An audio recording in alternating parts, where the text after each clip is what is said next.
With a franchise as massive as the Marvel Cinematic Universe, it's only natural that eventually some plot threads will be abandoned and forgotten about. Despite the fact that Marvel has shown us that they are almost inhumanly good at paying off setups, there are a few threads that are still hanging within the MCU that I, for one, would like to see get some sort of wrapping up.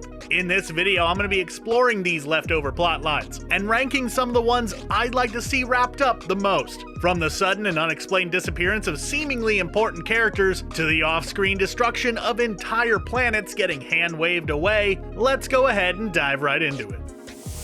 Crossbones as a character was a bit of an enigma. He popped up in Captain America the Winter Soldier as a S.H.I.E.L.D. agent, first working alongside Cap before turning heel and revealing his true colors as a Hydra operative. At the end of that movie, after throwing down with Sam Wilson, he was seriously injured when an entire building was dropped on him. You know how it is, it happens. Fast forward a few years later to Captain America Civil War. During the beginning of that movie, the Avengers were hot on Crossbones' trail, who had managed to get his hands on a chemical weapon and seemingly intended to deliver it to someone who wanted to use it for nefarious means. One thing about that opening was never really explored though, that being who put Crossbones and his crew up to this in the first place. Who was his buyer if he was selling it? The remnants of Hydra?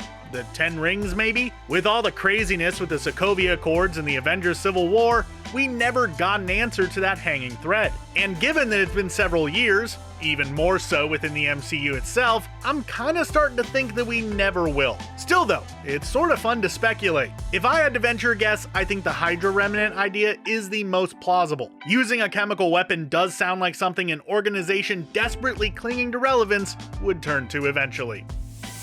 Okay, look. Iron Man 2 might not be a fan favorite entry in the MCU, but it did a lot for the young franchise when you stop and think about it. Sure, the first movie was the one that gave us that iconic end credit scene that launched the universe as we know it, but Iron Man 2 was the first time that we saw genuine world building going on in the movie, with more characters, locations, and organizations getting introduced in earnest. It also gave us Justin Hammer, so you know, that's a thing. This guy was set up as a sort of anti-Stark. A rich playboy who didn't care about anyone or anything as long as he was getting the money and attention that he craved. Even going so far as to break a homicidal maniac out of prison so that he could help him build some knockoff Iron Man suits. And at the end of the movie, he got his comeuppance as he was hauled off by the police after the battle at Stark Expo, vowing that he would be back as they cuffed him. And yet, outside of a small cameo in a Marvel short, we haven't heard anything about the guy since. Presumably, as someone who is at least a multi-millionaire, if not a billionaire, odds are that he's out of prison at this point. So, where is he? What's he up to? Now that Tony Stark is gone, how has he not tried to make a play to fill the hole that he left behind? Perhaps this is something we could see explored in the future Ironheart series on Disney+. Maybe trying to steal Riri Williams' work and claim it as his own or something like that. Could be a pretty solid spot to have him spring up again. Until then though, he's just another one of a long line of Marvel villains that time seemingly forgot, but we didn't. Disney and Marvel were certainly pretty quick to sweep the relationship between Bruce Banner and Natasha Romanoff under the rug the moment the two reunited in Avengers Infinity War, which I would say was a tough break for Banner, but at this point forgotten relationships are kind of his shtick. Remember Betty Ross from The Incredible Hulk? I'll forgive you if you don't. She didn't exactly leave any kind of impact on either Banner or the MCU as a whole, and while her dad, General, now Secretary of State, Thunderbolt Ross, has come back a couple of different times, Betty hasn't even been mentioned. In fact, if Marvel were to recast the character and reintroduce her, retconning her appearance in The Incredible Hulk entirely, I really wouldn't be all that surprised. But that's not really Marvel's style. They've prided themselves on maintaining the continuity of the movies, so that just begs the question of what the heck has been going on with her? Where has she been? What has she been doing? Do she and Banner ever talk? If we are ever going to get answers, it'll probably be in the She-Hulk series. But even then, I'm not going to be holding my breath. If I have to venture a guess, Betty Ross is just going to be one of those hanging threads that we'll never see get tied up, at least in any kind of satisfying way. Spider-Man has by far some of the best villains in his rogues gallery out of the entire Marvel Universe, both on the page and on the big screen. I'm talking countless iconic baddies, all trying to get the best of the webhead. And on the big screen, we've gotten quite a few of the big names. Doc Ock, Green Goblin, Vulture, Venom, on and on and on. But among some of the recognizable names, there is one that we kinda sorta got, but haven't seen or heard anything from outside of a small appearance in one movie, the Scorpion. Spider-Man Homecoming gave us a brief introduction of a street thug who we found out was supposed to be Matt Gargan, a character who in the comics became the monstrous Scorpion after being experimented on by scientists funded by J. Jonah Jameson. The MCU Scorpion? So far he's just a dude with a wicked scar and a scorpion tattoo on his neck. And since Homecoming, we haven't heard anything about him, in either Far From Home or No Way Home. But who knows, maybe this is something that they're saving for a future Spider-Man film, since we are apparently going to be getting another group of Spider-Man movies with Tom Holland. So there's definitely room for Scorpion to pop up. But as it stands, this is just one of those teases Marvel has done that's yet to really lead anywhere. In Thor Ragnarok, in order to truly show how much of a threat Hela actually was, the filmmakers opted to have her take out the entirety of the Warriors 3 within just a few moments of first stepping foot on Asgard. And she sure did that, leaving many fans upset and questioning why they would do that to beloved characters. Of course, it also raised a question that we have yet to have any kind of answer to, that being, where the heck is Sif? In the first two Thor films, Lady Sif served as a member of Thor's group of battle-hardened compatriots, always fighting the good fight alongside the Warriors 3. However, in Ragnarok, Sif was nowhere to be seen, and since the destruction of Asgard, she hasn't even been mentioned, outside of a small cameo and a flashback kind of deal on Loki. So, where is she? What is she doing? Is she even alive? It would make at least a little bit of sense to bring her back in the fourth Thor movie, but considering that Thor hasn't even said her name since the Dark World, I wouldn't be surprised if Marvel just decided to keep her as a forgotten part of their past, which would certainly be unfortunate, given her importance to Thor in the comics. Ant-Man and the Wasp introduced us to Ghost, a young woman who is hit by quantum energy at a young age, granting her the ability to phase through solid material, at the cost of constantly experiencing excruciating pain. The only way to stem this pain seemed to be by hitting her with more energy from the quantum realm on a fairly regular basis. At the end of the movie, the heroes and Ghost came to a sort of agreement, where they would help her out by collecting the energy from the quantum realm, while also spending some time just straight up trying to cure her. Here's the thing though, as Scott was in the quantum realm one day, the snap happened, stranding him there for 5 years and presumably leaving Ghost without a source of quantum energy. So, is she dead? Has she been spending the last half a decade in soul-crushing pain? Was she spared this pain by being snapped away herself? Did they maybe cure her to at least a manageable degree before they were turned to dust? What is her deal? It wouldn't surprise me if we get some answers to this in the next Ant-Man and the Wasp film, Quantumania, as that would be the next logical place to see Ghost pop up. Then again, it also wouldn't surprise me if we just never hear about her again, as the franchise moves forward with whatever it has planned next. Presumably, whatever the heck it is that Kang's doing.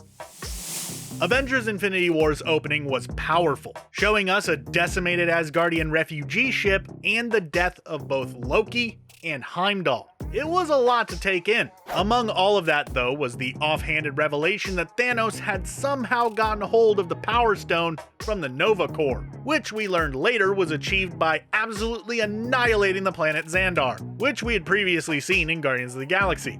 Now, I get that they needed to get the story moving, so having some stuff happen off screen makes sense. But the destruction of the Nova Corps, which we had come to love to a certain degree, seemed like a bit of a gut punch, especially to fans who hope to see the hero Nova join the MCU. So are the Nova Corps completely gone? Is Xandar truly destroyed to the point that we were led to believe? At this point, it seems kinda unlikely that we'll hear anything else about the planet and the police force that protects it, unless the Guardians themselves decide to go investigate it in Volume 3, which I kind of sorta doubt is gonna happen. Would be a bit of a bummer moment for that movie. Captain America Civil War was set up as a movie that was meant to completely upset the Marvel Cinematic Universe on a fundamental level. And, in a way, it definitely did that. It successfully managed to split the Avengers down the middle, giving us a weakened defense against invaders when Thanos came a-knockin'. However, the thing that the Avengers fought over, the Sokovia Accords, haven't exactly stood the test of time. Despite being set up as this big, massive thing that was going to completely change the way that all superheroes operated everywhere. As far as we know, the Sokovia Accords are still in effect within the MCU. However, it doesn't really seem to have any sort of bearing on pretty much anything. Since the snap, it kinda just seems like all was forgiven and heroes are just running around willy-nilly, doing whatever they want like they did before the Accords were even thought up. So, are the Accords actually still a thing? For example, is Spider-Man now a criminal because of all the stuff he's done since he came back from the blip? This kinda seems like one of those things that will only really be brought up when it benefits the story, and kinda just ignored when it doesn't. And I gotta imagine that a day will come when Disney and Marvel just forget about it entirely. You know, The Incredible Hulk sure had a lot of hanging threads for one movie. We had the whole Betty situation that I mentioned earlier. There was Abomination, who finally got at least a little something not too long ago. And then there is the thing that I am sure a ton of you have been waiting for me to bring up. So here I go. It's time that I talked about the Leader.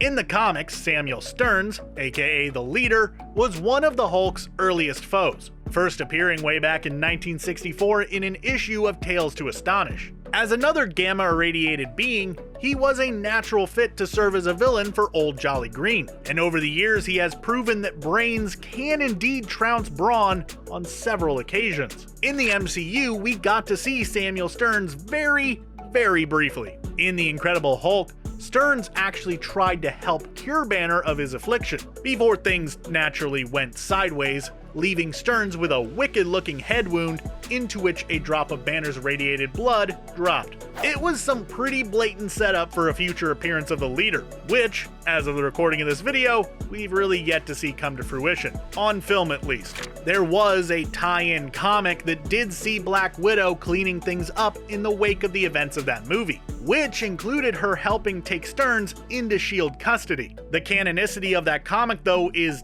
questionable at best. And even if that is still canon, this whole thing is still a bit of a leftover plotline as the character's fate was left completely up in the air. And with the possibility of a future solo Hulk film not seeming super likely anytime soon, the future of the Leader is dubious at best. Maybe he'll appear in She-Hulk, who knows. Avengers Age of Ultron, despite not exactly being a fan favorite film, did at least do one thing correctly. It gave us a villain that even years later fans are still buzzing about. That being the murderous deathbot himself, Ultron. A villain that had so much potential to do some serious damage within the Marvel Cinematic Universe. Right up until Vision seemingly vaporized the last remaining Ultron drone, removing the program from existence. So, this one might seem pretty done on face value, but I'm telling you, the chances that Ultron is still out there in the MCU are higher than you might think. You see, the wonderful thing about Ultron is the fact that he can't be truly killed unless all of the tech that he is connected to is completely annihilated. And it looks like the team had got it all, except in Spider-Man Homecoming, we caught a glimpse of something during a gag that could suggest that the big guy is still floating around. That being a seemingly undamaged Ultron drone head that had been collected by Damage Control and stored within one of their storage facilities. Now, logic would tell us that the CPU of the Ultron drones would probably be housed within the head of the bot, as it is all just based on designs that were made by a person, and a person is naturally going to put that where the human brain is. So, an undamaged head could still house at least a fragment of Ultron's code. If that is indeed the case, this could mean that he could come back in the future, piecing himself back together by gathering up scraps of ones and zeros spread about across all of the tech that he touched during his last battle. Just showing us this undamaged head suggests a potential plotline that they've yet to really do anything with, but who knows, maybe in the future. Admittedly, I'm not really sure what else they could do with Ultron, unless they wanted to go something similar to the route we saw them go with What If, giving us an all-powerful version of the Deathbot. But hey, there could be something there. I always did feel like they kinda wasted Ultron by only having him in one movie anyways. Hey there everybody, I'm John Algets. I made this video and I want to know what you think. Which of these hanging threads would you like to see tied up? And would you include any that I didn't? Let me know in the comments below or shoot me a response over on Twitter. I'd love to hear from you. Thanks for watching and be sure to subscribe to CBR for more great videos just like this in the future.